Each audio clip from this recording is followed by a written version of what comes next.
આજે આપણે ધોરણ 12 વિષય નામાના મૂળ તત્વો ચેપ્ટર નંબર 1 ભાગીદારી વિષય પ્રવેશ વિશે અભ્યાસ કરીશું. ચેપ્ટર 4 નું છે, જેમાં વિભાગ A માં 1 ગુણનો એક MCQ અને વિભાગ C માં 3 ગુણનો એક દાખલો બોર્ડની પરીક્ષામાં પૂછાય છે.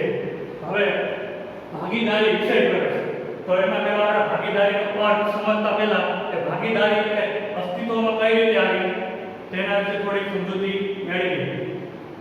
તો ધોરણ 11 માં આપણે એકાકી પેઢી કે વ્યક્તિક માલિકીની પેઢી વિશે આપણે અભ્યાસ કર્યો. તો આ એકાકી પેઢી કે વ્યક્તિક માલિકીની પેઢી કોને કહેવાય? તો કે જેમાં એક જ વ્યક્તિએ ધંધાની સ્થાપના કરે, ધંધાનું સંચાલન કરે અને જે કંઈ નફો થાય તે પોતાની પાસે રાખી લે, તો તેને આપણે એકાકી પેઢી કે વ્યક્તિક માલિકીની પેઢી તરીકે ઓળખીએ છીએ. સમય જતાં આ એકાકી પેઢી કે વ્યક્તિક માલિકીની અમુક મર્યાદાઓ ધરાવે, જેવી કે કુશળતાનો અભાવ, બીજું છે નાણાંનો અભાવ અને જોખમની વહેંચણી. તો એમાં કયું છે કુશળતાનો અભાવ. તો ઘણીવાર કોઈ એક વ્યક્તિ પાસે નાણાં પૂરતા પ્રમાણમાં હોય, પરંતુ તેની પાસે કુશળતા ન હોય, આવડત ન હોય, તો એ ધંધો કરી શકતો નથી. તો આવા સમયે એકથી વધુ વ્યક્તિઓ ભેગા મળીને ધંધો કરે તો ધંધો સારી રીતે આગળ વધી શકે છે. ત્યાર પછી છે નાણાંનો અભાવ. તો ઘણીવાર એવું પણ બનતું હોય છે કે કોઈ એક વ્યક્તિ ધંધો ચલાવવા માટે વધુ સક્ષમ હોય, તેની પાસે કુશળતા હોય, પણ નાણાંનો અભાવ હોય, તો આવા સમયે બે કે તેથી વધુ વ્યક્તિઓ ભેગા મળીને ધંધો કરે તો એ ધંધો વધારે સારી રીતે આગળ ચાલી શકે છે. ત્યાર પછી છે જોખમની વહેંચણી. તો આજના સ્પર્ધાત્મક યુગમાં ઘણી વખત એવું પણ બનતું હોય છે કે કોઈ એક વ્યક્તિ કે પેઢી ધંધામાં જોખમ લેવા માટે તૈયાર હોતો નથી. તો આ જોખમની વહેંચણી કરવા માટે બે કે તેથી વધુ વ્યક્તિઓ ધંધામાં જોડાય તો એ જોખમની વહેંચણી સરળતાથી કરી શકે છે. આમ આ મર્યાદાને દૂર કરવા માટે ભાગીદારી પેઢી એ અસ્તિત્વમાં આવી. ત્યાર પછી હવે આપણે ભાગીદારીનો અર્થ અને એની વ્યાખ્યા વિશે સમજૂતી મેળવીશું. તો ભાગીદારી કાયદો 1932 એની કલમ 4 મુજબ ભાગીદારી એ એવી વ્યક્તિ વચ્ચેનો સંબંધ છે કે જેઓ બધા દ્વારા અથવા બધા વતી તેમનામાંની કોઈ એક વ્યક્તિ દ્વારા ચલાવાતા ધંધાનો નફો વહેંચવા સંમત હોય. હવે જોઈએ આપણે આ વ્યાખ્યાની સમજૂતી મેળવી પડે. તો ફરીથી આપણે એકવાર જોઈ લઈએ વ્યાખ્યા. તો ભાગીદારી એ એવી વ્યક્તિ વચ્ચેનો સંબંધ છે કે જેઓ બધા દ્વારા અથવા બધા વતી તેમનામાંની કોઈ એક વ્યક્તિ દ્વારા ચલાવાતા ધંધાનો નફો વહેંચવા સંમત હોય. હવે આપણે દાખલા તરીકે જોઈએ કે આ A, B અને આ C ભાગીદારી છે. તો આપણને એને કીધું કે બધા દ્વારા, એટલે માની લો કે આ ત્રણે ભાગીદારો બધા સાથે મળીને ધંધો કરે છે, અથવા બધા વતી કોઈ એક, બધા વતી કોઈ એક, માની લો એક ધંધો કરે. હવે આ બધા વતી એટલે શું? બંને વતી એટલે શું? કે માની લો આ બંને વતી એટલે આ A કે જે કંઈ નિર્ણય લે કે જે કંઈ સંચાલન અંગેનો નિર્ણય લે, તો આ B અને C આ બેને શું છે? માન્ય હશે. એટલે બંને વ્યક્તિ બંને વતી કોઈ એક વ્યક્તિ દ્વારા ચલાવતા ધંધાનો નફો વેચવા માટે સંમત હોય તો તેને આપણે ભાગીદારી તરીકે ઓળખીએ છીએ. બીજી રીતે જોઈએ તો માની લો કે આ A અને B ભાગીદાર છે. હવે આ A પાસે પૈસા છે અને B ને કામ કરવું છે. તો આ A અને B ને કહે છે કાલે આ પૈસા તું કામ કર, અને જે કંઈ ધંધામાં નફો થાય એ આપણા બે વચ્ચે શું કરશે? વહેંચાશે. તો આ વહેંચણી માટે જો ભાગીદાર બે સંમત થાય તો એને આપણે શું કહેવાય? ભાગીદારી તરીકે ઓળખીએ છીએ. ત્યાર પછી છે જે વ્યક્તિ એ ભાગીદારીમાં જોડાય તો તે વ્યક્તિગત રીતે ભાગીદારી કહેવાય. પણ જે એક સાથે માની લો કે આ ત્રણેય એક સાથે ભેગા થાય તો એને શું કહેવાય? ભાગીદારી પેઢી. પણ જે ખાલી એક વ્યક્તિ વચ્ચે જોડાય તો એને શું કહેવાય? ભાગીદાર કહેવાય. અને જે સમૂહમાં જોડાય તો એને શું કહેવાય? ભાગીદારી પેઢી. હવે આ વ્યાખ્યા પરથી આપણે એમ કહી શકાય કે જે કરાર કરવાને લાયક હોય તેવા બે કે તેથી વધુ વ્યક્તિઓ નફો મેળવવાના હેતુસર ધંધો કરે તો તેને ભાગીદારી તરીકે ઓળખીએ છીએ. ભાગીદારીના લક્ષણો તો તેમાં પહેલું છે કરારથી અસ્તિત્વ. તો ભાગીદારી એ કરારથી અસ્તિત્વમાં આવે છે. કરાર એટલે પરસ્પરની સમજૂતી. હવે આ કરાર એ બે પ્રકારના હોય છે. એક તો મૌખિક કરાર અને બીજું છે લેખિત. હવે આપણે મૌખિક કરાર એટલે માની લો કે આ A B આ બંને મળ્યા અને ધંધો ચાલુ કર્યો. હવે વાતચીત દ્વારા બંને એવું નક્કી કર્યું કે જે કંઈ ધંધામાં નફો થાય એ આપણે બે વચ્ચે 50% વેચી લેવા છે. તો આપણે આવા કરારને મૌખિક કરાર કરીએ છે. વાતચીત દ્વારા ખાલી નક્કી કર્યું છે કે કરાર લેખિતમાં કર્યો નથી, તો આપણે આવા કરારને મૌખિક કરાર તરીકે ઓળખીએ છીએ. ત્યાર પછી છે લેખિત કરાર. માની લો કે A ને કે B ઉપર વિશ્વાસ નથી. એને એમ થાય છે કે આ B એ ભાગી જશે તો, અથવા જે કંઈ વાતચીત દ્વારા નક્કી કર્યું છે એમાંથી ફરી જશે તો આવા સંજોગોમાં એક લેખિત કરાર કરવામાં આવે છે, જેમાં બંને ભાગીદારોની સાઇન કરવામાં આવે છે અને જે કંઈ વાતચીત દ્વારા જે નક્કી કર્યું છે તેમાં બંને ભાગીદારો સંમત થાય છે. ત્યાર પછી છે કાયદેસરનો ધંધો.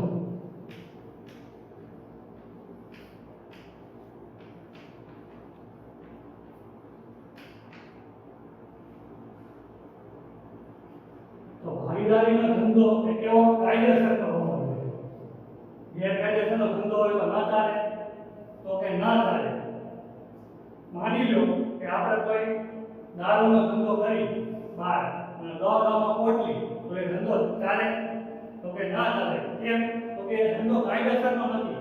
આપણને એને શું કીધું છે કે ધંધો એ કાયદેસરનો હોવો જોઈએ. ગેરકાયદેસરનો ધંધો હોય તો એની આપણે નોંધણી કરાવવા જઈએ તો નોંધણી કે એનું રજીસ્ટર થાય નહીં. એટલા માટે ભાગીદારીનો ધંધો એ કેવો? કાયદેસરનો હોવો જોઈએ. ત્યાર પછી છે એકબીજાના એજન્ટ.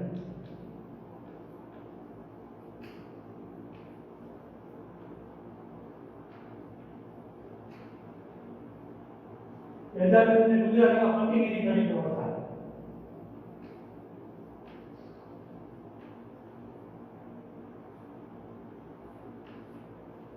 શા માટે ભાગીદારોને એકબીજાના એજન્ટ તરીકે ઓળખવામાં આવે છે? તો આપણે આગળ જોયું કે ભાગીદારો કાં તો બધા દ્વારા એટલે બધા સાથે મળીને ધંધો કરે, અથવા બધા વચ્ચે કોઈ એક ધંધો કરે.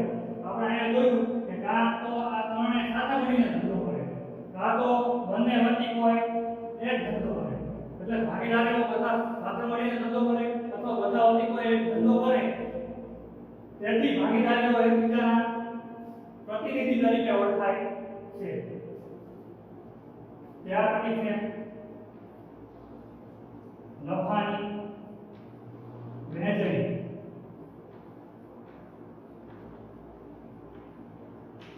તો ભાગીદારોમાં નફાની વહેંચણી બે રીતે થાય. એક તો સરખો ઊંધો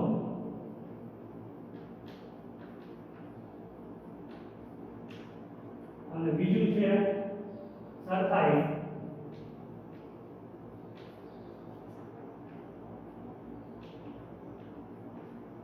સરકારી જગ્યા ક્યારે થાય? તો જો કરારનામામાં કોઈ ઉલ્લેખ કર્યો ન હોય, ભાગીદારી કરારનામામાં કોઈ ઉલ્લેખ કર્યો ન હોય કે કોઈ કરેલી ન હોય તો તેવા સંજોગોમાં ભાગીદારીનો નફો એ સરખા રીતે વહેંચવામાં આવે છે.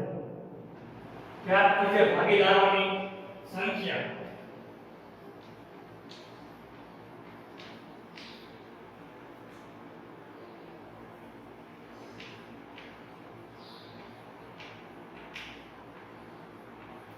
તો કંપની કાયદો 1956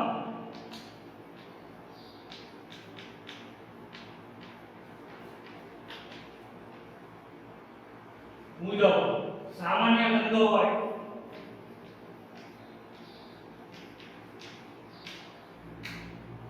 તો ઓછામાં ઓછા 2 ભાગીદારો હોય અને વધુમાં વધુ 20 ભાગીદારો હોય અને કોઈ બેંકિંગ ધંધો હોય તો ઓછામાં ઓછા 2 ભાગીદારો હોય અને વધુમાં વધુ 20. પણ સમય જતા આ કાયદો રદ થઈ નવો કાયદો આવ્યો, કંપની કાયદો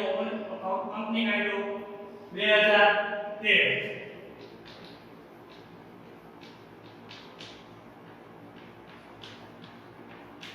હવે 2013 ના કાયદામાં શું કીધું કે ઓછામાં ઓછા 2 ભાગીદારો હોય અને વધુમાં વધુ 100 ભાગીદારો હોય. ત્યાર પછી આ રદ થઈ નવો કાયદો કંપની કાયદો આવ્યો 2014.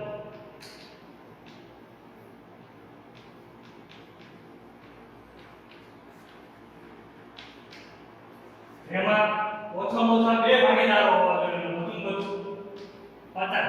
પણ મોટા ભાગે 50 ભાગીદારો હોતા નથી. તો પછી એની કરતા કંપની બનાવી સારીને ભાગીદારી પેઢી બનાવવા એટલે મોટા ભાગે 50 હોય ત્યારે કંપની જ બનાવે, ભાગીદારી પેઢી બનાવે નહીં. અને છેલ્લું છે અમર્યાદિત જવાબદારી.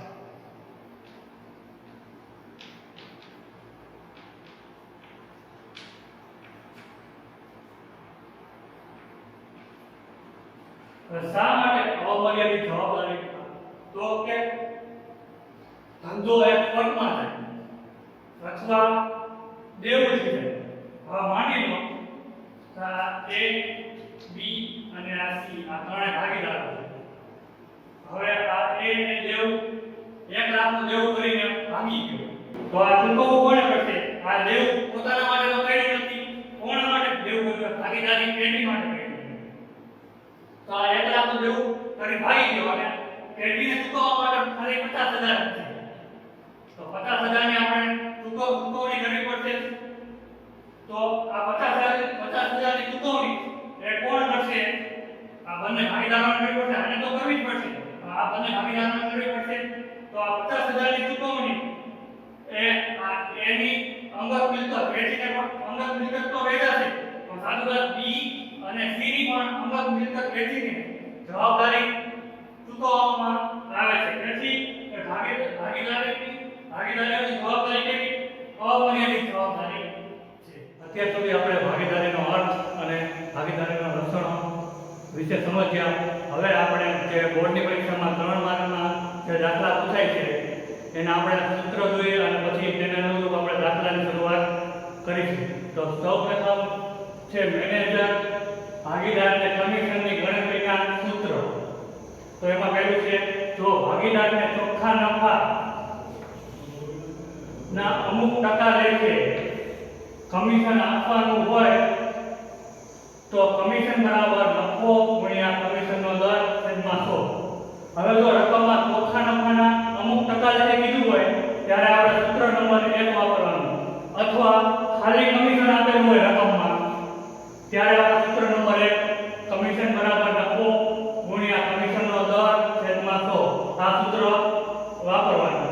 ત્યાર પછી તે બીજું તો જો ભાગીદારને તેનું કમિશન બાદ કર્યા પછી રકમમાં આપણને કમિશન બાદ કર્યા પછી એમ આપેલું હોય કમિશન બાદ કર્યા પછી વત્તા નફા પર અમુક ટકા લેખે કમિશન આપવાનું હોય તો કમિશન બરાબર નફો ગુણ્યા કમિશનનો દર છેદમાં 100 વત્તા કમિશનનો દર, અથવા દાખલામાં 2 વાર કમિશન આપેલું હોય ત્યારે આપણે સૂત્ર નંબર 2 નો ઉપયોગ કરીશું. હવે આગળ છે અપવાદ. હવે આ બે દાખલા જોઈએ કોઈ એક અપવાદ આવે છે કે જો કોઈ એક ભાગીદારના નફા પરથી ભાગીદારના નફા પરથી સમગ્ર પેઢીનો નફો મેળવવાનો હોય ત્યારે ફરજિયાત રીતે સૂત્ર નંબર 1 નો ઉપયોગ કરવાનો. શું કીધું છે કે ભાગીદારના નફા પરથી સમગ્ર પેઢીનો નફો મેળવવાનો હોય ત્યારે ફરજિયાતપણે સૂત્ર નંબર 1 નો ઉપયોગ કરવાનો. પછી આ કમિશન ધ્યાનમાં લેવાનું કે પછી નફા નફાને એને ધ્યાનમાં લેવાનું નહીં. તો આ ધ્યાનમાં લેવાનું આપણે ભાગીદારીના નફા પરથી સમગ્ર પેઢીનો નફો મેળવવાનો છે. એ ધ્યાનમાં લઈ સૂત્ર નંબર 1 નો ઉપયોગ કરવાનો.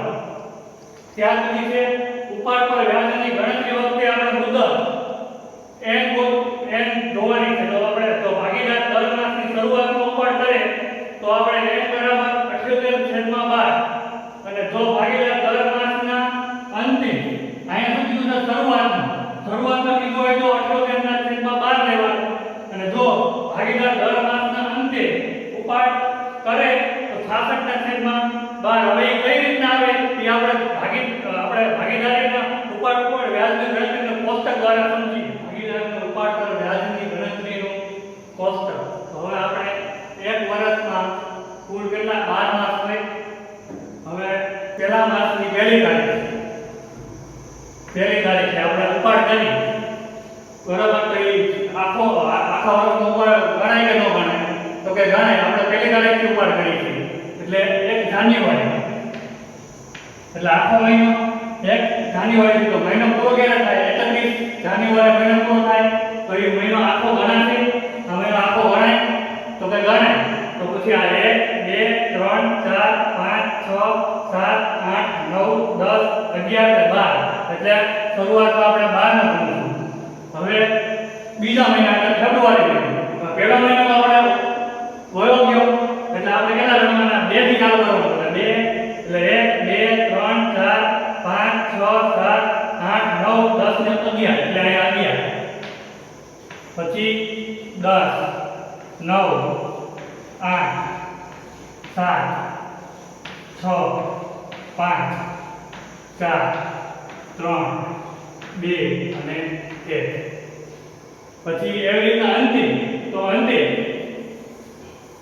હવે આપણે અંતે કેટલા રાખશું?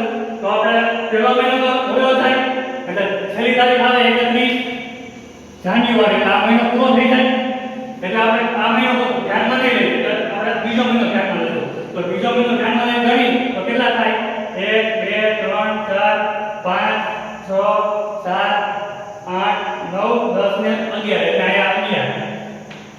પછી અહીંયા 10 9 8 7 6 5 4 3 2 1 અને 0. હવે આનો આપણે સરવાળો કરીએ એટલે સરવાળો આપણને મળશે 78 અને આનો સરવાળો આપણને મળશે 66 અને કુલ વર્ષનો મહિના કેટલા હોય? 12 એટલે 78/12 અને 66/12. હવે આપણે સ્વાધ્યાયમાં અને ઉદાહરણમાં જે દાખલા આપ્યા એની આપણે થોડી ગણતરી કરીએ. ઉદાહરણ કે દર મહિનાની શરૂઆતમાં અહીંયા અંડરલાઈન કરવાની. શરૂઆતમાં આપણે કીધું કે શરૂઆતમાં જો ભાગીદાર દર માસની શરૂઆતમાં ઉપાડ કરે તો 1 બરાબર કેટલા લેવાના? 78/12. એટલે શરૂઆતમાં કીધું છે તો આપણે અહીંયા કેટલા લેશું? 1 બરાબર 78/12. પછી શું કીધું છે? ₹500 નો ઉપાડ કરે છે. જો ઉપાડ પર વાર્ષિક 10% લેખે વ્યાજ એટલે રેટ ઓફ ઇન્ટરેસ્ટ આપણે 10% આપેલું છે વસૂલ કરવાનું હોય તો કુલ વાર્ષિક ઉપાડ અને ઉપાડ પર વ્યાજ શોધો. તો પહેલા તો આપણે કુલ વાર્ષિક ઉપાડ શોધવો પડશે અને પછી ઉપાડ પર વ્યાજ શોધશું. તો પહેલા કુલ વાર્ષિક ઉપાડ બરાબર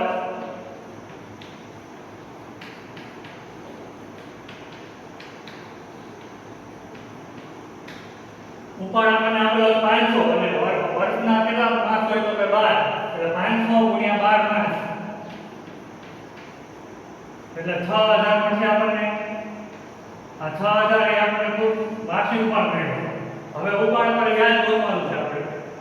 તો ઉપાડ પર વ્યાજ બરાબર વ્યાજને અંગ્રેજીમાં કહેવાય ઇન્ટરેસ્ટ એટલે I બરાબર PRN છેદમાં 100 ફી આપણને આપી દીધો છે 500 રૂપિયા.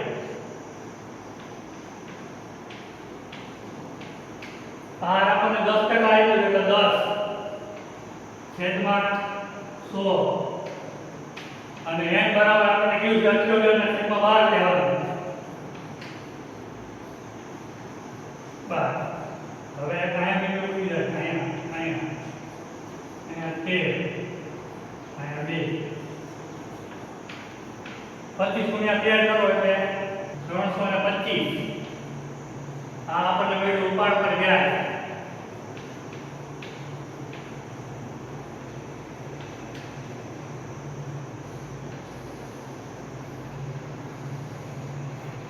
ફરીથી એકવાર જોઈ લઈએ.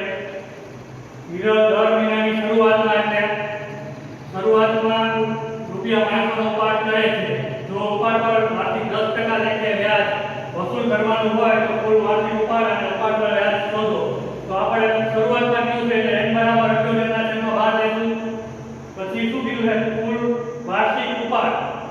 તો આપણને કુલ ઉપાડ આવેલો 500 અને વાર્ષિક કીધું એટલે 12 મહિનાનું ગોતવાનું એટલે 500 ગુણ્યા 12 એટલે 6000 હશે. એ આપણે મેળવ્યો વાર્ષિક ઉપાડ. હવે શું કીધું છે ઉપાડ પર વ્યાજ શોધવાનું કીધું છે. તો ઉપાડ પર વ્યાજ બરાબર i બરાબર વ્યાજને આપણે ઇન્ટરેસ્ટ કહેવાય એટલે i બરાબર p r n છેદમાં 100. p આપણને 500 રૂપિયા આપેલો છે એટલે 500 રેટ ઓફ ઇન્ટરેસ્ટ આપણને 10% આપ્યો એટલે 10 એના છેદમાં 100 અને n બરાબર 78 ના છેદમાં 12 એમ કરીને આપણે ઉપાડ પર વ્યાજ આપણને મળે 325. હવે આપણે સ્વાધ્યાયનો ક્વેશ્ચન નંબર 3 નો દાખલા નંબર 1 શું કીધું છે દાખલામાં એક ભાગીદાર પેઢીમાંથી દર મહિનાના અંતે આપણે ઉદાહરણમાં જોયું એમાં શું કીધું હતું આપણે શરૂઆતમાં કીધું અહીંયા શું કીધું દર મહિનાના અંતે એટલે n બરાબર શું લેશું 66 ના છેદમાં 12 લેશું આપણે.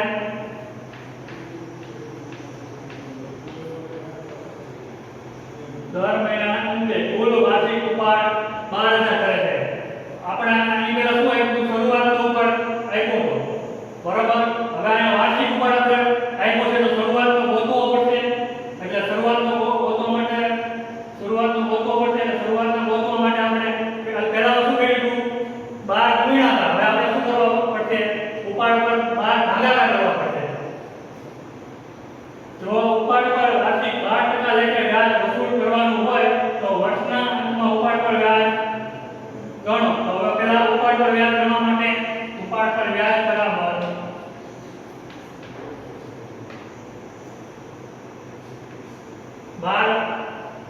12000 આપેલા છે. હવે આપણે પહેલા આપણે શરૂઆતનું ગોતવું પડશે એટલે 12 શરૂઆતનું ગોતવું પડશે એટલે આપણે 12 પહેલા ગુણ્યા હતા તો આમાં શું કરવું પડશે ભાગવા પડશે એટલે આપણે 12 ભાગશું એટલે આપણને મળશે 1000 રૂપિયા. આ મળ્યું શરૂઆતનો ઉપાડ.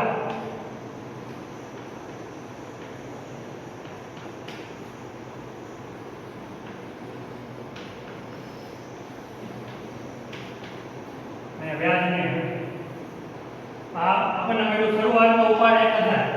હવે આ શરૂઆતનો ઉપાડ પછી આપણે અંતનો ઉપાડ એટલે વાર્ષિક વ્યાજ શોધવાનું છે. તો હવે આપણે ઉપાડ પર વ્યાજ બરાબર i બરાબર PRN છેદમાં 100. p આપણને 1000 મળ્યો અત્યારે એટલે 1000 રેટ ઓફ ઇન્ટરેસ્ટ આપણને 12% આપેલું છે છેદમાં 100 અને આપણે અહીંયા શું કીધું અંતે એટલે આપણે 66 ના છેદમાં 12 લેશું.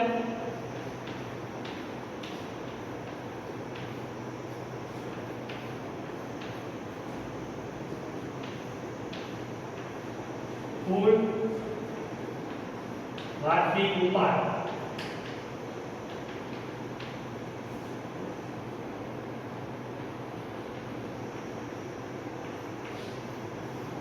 ફરીવાર એકવાર જોઈ લઈએ. એક ભાગીદાર પેઢીમાંથી દર મહિનાના અંતે એટલે n બરાબર 66 ના છેદમાં 12 લેશું. રૂપિયા 12000 કરેલ છે તો ઉપાડ પર વાર્ષિક 12% લેખે વ્યાજ વસૂલ કરવાનું હોય તો વર્ષ વર્ષના અંતમાં ઉપાડ પર વ્યાજ ગણવાનું છે. ઉપાડ પર વ્યાજ.